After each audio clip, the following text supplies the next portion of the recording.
शाळेचो म्हजो पयलो दीस.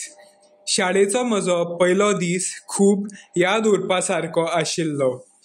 त्या वेळार हांव फक्त 5 वर्सांचो आशिल्लो.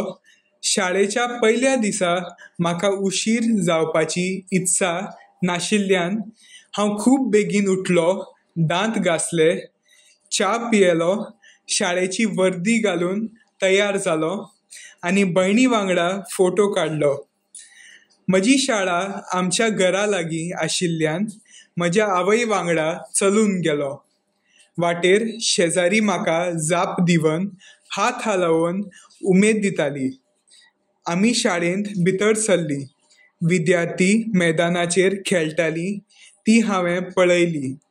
इतल्यान शाळेची शिक्षक आयिल्ली आनी तिच्या आदारान म्हज्या वर्गांत गेलो. हांव वर्गांत भितर सरलो आनी रिकाम्या बेंचार बसलो. वर्गांत विद्यार्थी उणे आशिल्ल्यान आमी एकामेकाक पळोवन लागलीं.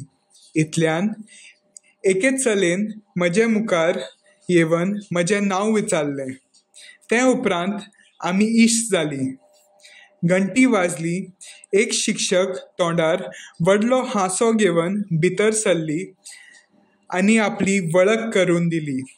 आमी आमची वळख करून दिले उपरांत शिक्षकान आमकां काणयो सांगल्यो.